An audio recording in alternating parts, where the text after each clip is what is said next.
My name is Amber and welcome to another weekly reading vlog. This one is starting on Thursday, November 1st at 3:30 in the morning. I'm getting ready to go to work. I have some coffee, some breakfast, and I still am kind of sick, but I'm hoping to beat it and you'll see how well that goes. Figured I'd start a new reading vlog because it's the beginning of the month. Decided to do the A to Z readathon.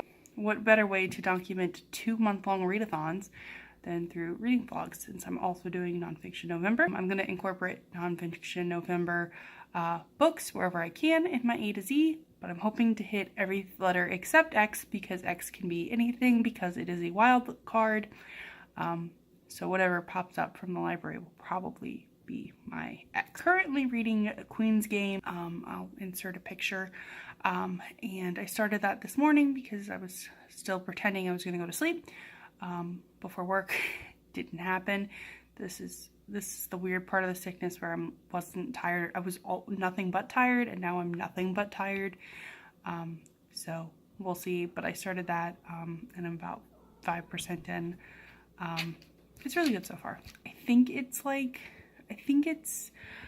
friends to lovers and also fake dating. I'm not sure, but it's my cue. And I figured I'd start with a weird letter that wasn't on my actual November TBR. Why not? Ebooks for the win. So I'm getting ready to go to work though. So I had a dumpster fire day at work, and I'm hoping that setting up my ring light might make me feel better, since I got that in the mail the other day when I was feeling ill. So hopefully getting it actually set up and like looking nice will make me feel better. It's the little things. But I did end up finishing a book today. I finished The Butchering Art, which was on my Nonfiction November TBR. So I'm already finishing TBR books. I listened to the audiobook while I was at work today, even though work was a dumpster fire, and I cried in the dairy cooler. It's fine. But it's basically about Joseph Lister's life, and he is the British surgeon who basically came up with the revolutionary idea that, sterilization is important. Revolutionary. But like the prologue basically paves the way for why that is the case till a certain point, up until like ether became a commonplace that surgeons had to be super quick, or you basically risked shit happening and people dying because you didn't have things to anesthesia. So sterilization wasn't important.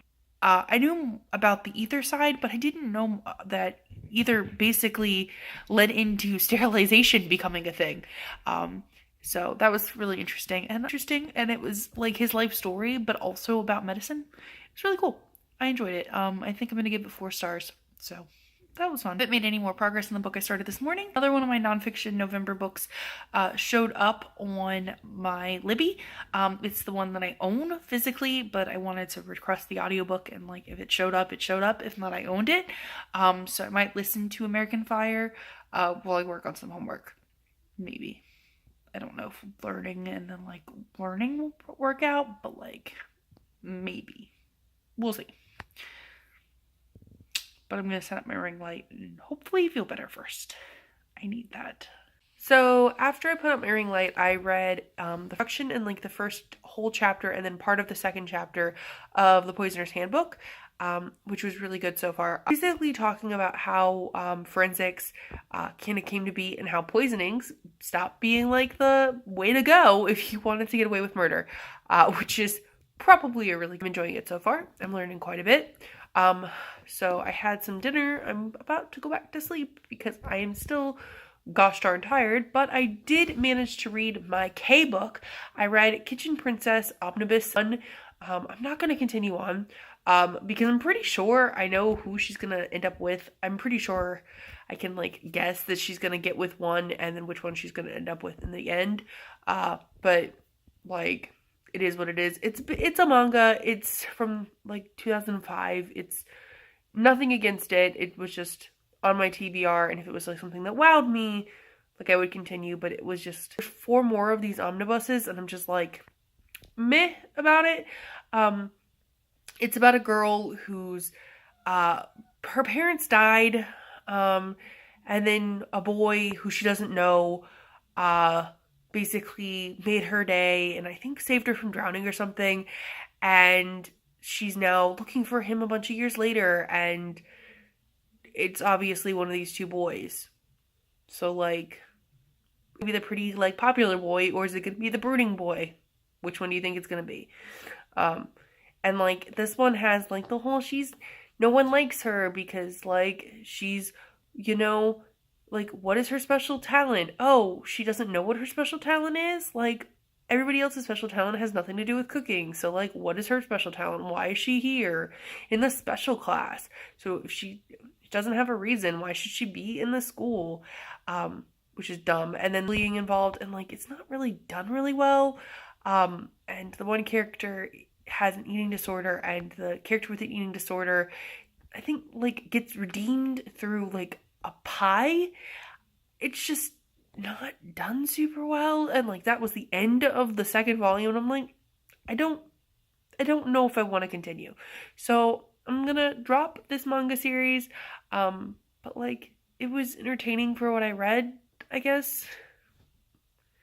So she's also got standard 2005 like manga characteristics. So and I'm probably gonna listen to more of my audiobook or read more of my ebook, and then I'm gonna go to bed. But I probably won't start anything new until probably tomorrow. So good morning. It is now Saturday. I kind of forgot to update yesterday. My bad. But let me tell you what I've read since when I went to bed on Thursday. The second time. I ended up reading the entirety of the rest of the Queen's Game. Cute. I'm giving it 3 stars. The ending just didn't make sense. I had to actually read it twice to understand what the hell was going on. But it was cute. So 3 stars. Dock a star for having to reread a contemporary's ending twice. Fair? I think that's fair. Also started Cholera, the Victorian Plague. And it's not the best, to be honest. You can tell by the cover, I'll insert it here, that it's not gonna be the best. I was hopeful that maybe it just didn't have a good cover, but it's not as good as I was hoping it would be, which kind of sucks. But I'm getting some information out of it, but unless you're, like, super interested in cholera, I would totally pass on it, because it's, like, really boring. Like, I'm kind of interested because I'm interested in, like, cholera as a subject, but, like, it's jumping from, like, thing to thing, and, like, in the first chapter it talks about 3 different types of cholera, but, like, it doesn't easily go into one to another, and it seems to rely on quotes from the time period a lot, which is, you know, great for me who's kind of reading it for, like, research purposes.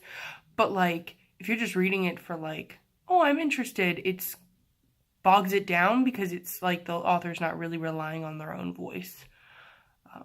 So I'm going to probably continue reading that today, and hopefully get that finished off. The book plan was Under the Lights by Dahlia Adler. However, that's technically the sequel to Behind the Scenes.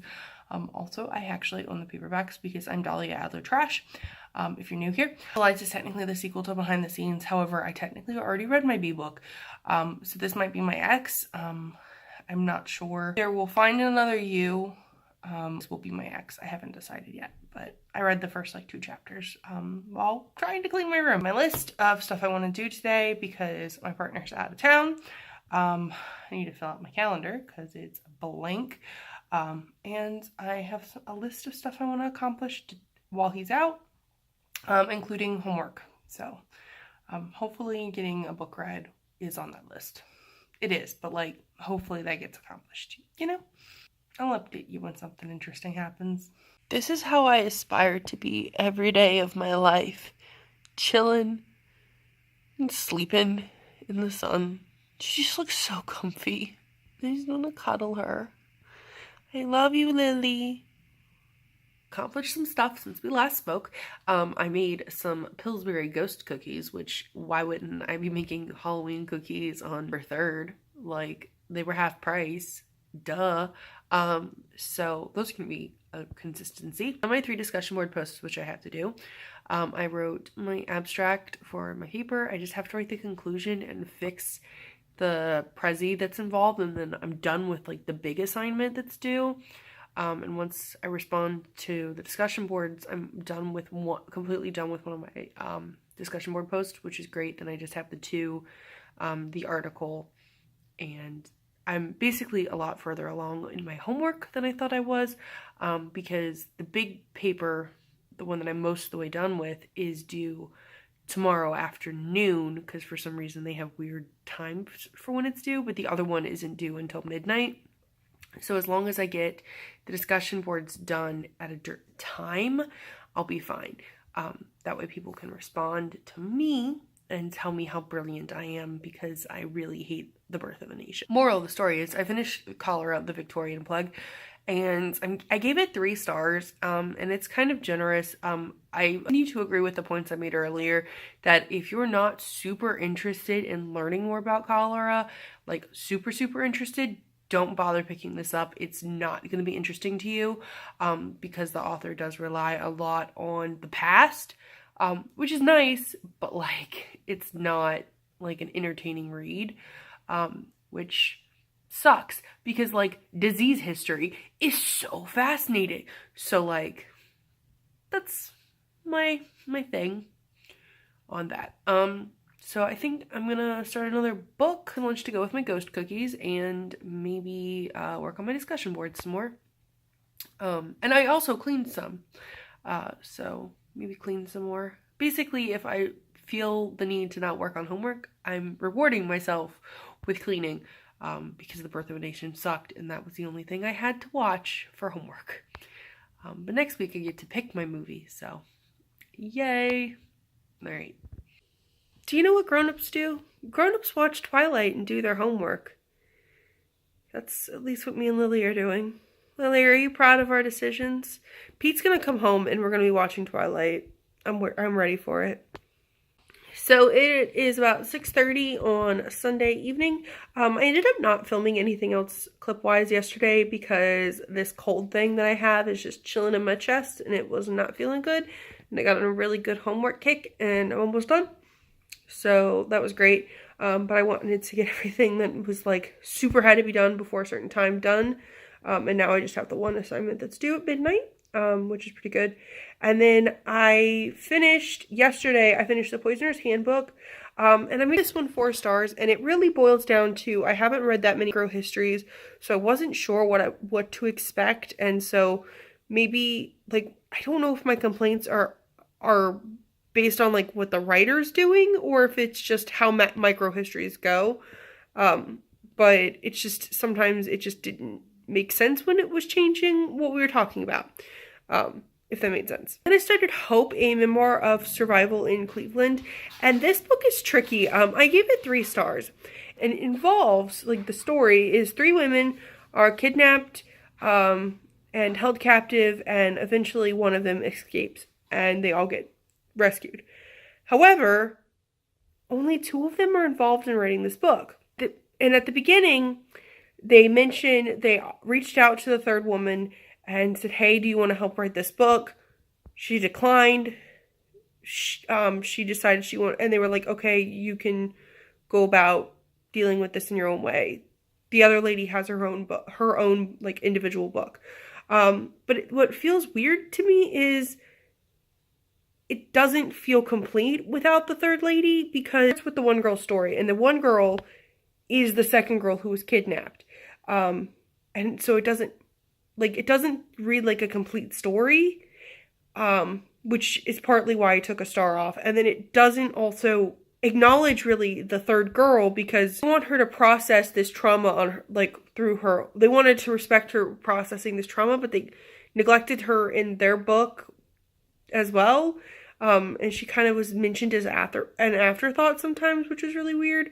So I ended up giving it 3 stars. And then I read American Fire, Love, Arson, and Life in a Vanishing Land by Monica Hess. I was on a roll.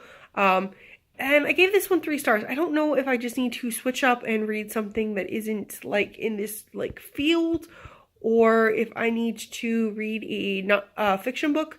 But this one just kind of was meh to me. I didn't really find anything. I didn't find it super fascinating. Things seemed kind of weak. So I don't know if I'm just kind of right now a little bit burnt because I read so many nonfiction books in a row. It's because it just wasn't good. The next book I'm going to read is going to be a fiction book. But quite a bit of progress on my TBR nonfiction books and my A to Z challenge. So I'm doing great on this lovely Sunday. But I'm probably going to write my paper and continue to obsess over Thank You next by Ariana Grande, because when I'm not listening to books today, I've basically been listening to that song on repeat because I am trash for it. Lily, are you excited about book mail? We got Forest of a Thousand Lanterns by Julie C. Dow in the mail today. I ended up seeing this like really cool paperback cover they have now, and Lily just does not care. She just wants pets. But I saw the paperback cover and I loved it. So, Lily, are you happy? You look like a happy bean. So, that's what I got in the mail today. I'm glad I got book mail. I'm having like a tough, like, I still am kind of sick and I haven't, been enjoying the books. Lily, you don't need to show the internet your butt. I love you. All right. So apparently I can only update at 6:30 at night. It is now Monday, if you couldn't tell. I read The Uninvited by Sophie Jordan today. And so this book is basically this, people are tested to see if they have this homicidal tendency gene, so they're prepositioned to be homicidal. I read a comic that had a similar concept, Nailbiter. It's so good. It's one of my favorite comics. And I was like, oh, so this has a similar kind of concept. Well, the protagonist out, she has this gene. Her life goes to shit. And I was expecting more from it, and I'm giving it 2 stars. Like, the writing is, like, I was bored, and, like, this is a sci-fi dystopian book, like, and I was bored. Like, straight up, like, nothing, I felt like nothing was happening until, like, the last, like, 10%, and I'm like, I didn't know what the story was trying to tell me.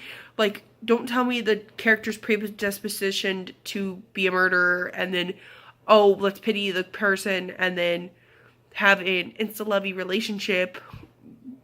Like, it didn't work for me, and I was a sad bean, and I'm just sad overall because, like, I haven't read any books that I've super loved yet so far this month, or I haven't read a book I've, like, super loved in a while, which sucks. I'm getting either pickier or I'm just not reading the right stuff right now, and I wasn't expecting, like, a ton from this book, but I wasn't expecting to hate it either, but I guess I should have looked into reviews more, because, like, the reviews from the time it was released were not very great, so, like, maybe I should have looked into it more, but, like, I don't know what I'm gonna read, because I still have quite a few letters left, and, like, I'm not super into, like, everything hasn't, like, super been amazing. So hopefully something will, like, sound like the book that I need right now. I need a 5-star. So I'm taking a break from reading because clearly I can't get in the mood for anything good, and I'm watching Rebuild the Genetic Opera, one of my all-time faves, and eating this really yummy Yasso sugar cookie frozen yogurt. And I'm gonna be honest, I picked it up because it was sugar cookie flavored, and it does not disappoint. However, it telling me that it has live cultures is kind of odd, but it's really good. And Mrs. Claus is looking like she's enjoying it, and I'll be able to get it all winter long at work. So yippee. So this is the end of the reading vlog. I basically didn't film any clips on Tuesday or Wednesday because I ended up going to vote on Tuesday, and that turned into a whole ordeal, and I didn't end up reading anything. And then Wednesday I worked and then had a sister's date with my sister, and then didn't read anything and basically came home and went to sleep. So I figured I would just round up the week, and then I would just start a new weekly reading vlog. So a summary for what I read. I read 8 things, and I have crossed out 8 letters for my alphabet. I read the letters A, B, C, H, K, Q, and U. So I'm 1 letter ahead as of now. My favorite book of the week was The Poisoner's Handbook. It was really entertaining, and I really enjoyed reading my first micro history. And my least favorite book of the week was either The Uninvited or Cholera the Victorian Plague. Both of them had terrible things, but I technically gave The Uninvited a lower rating, so The Uninvited was my least favorite book of the week. Are you glad my reading vlogs are back? Again, I'm a little rusty, so it was kind of a struggle. Hopefully they get better throughout the month. If you like what you've seen, like and subscribe. Thank you all so much for watching, and have a nice day!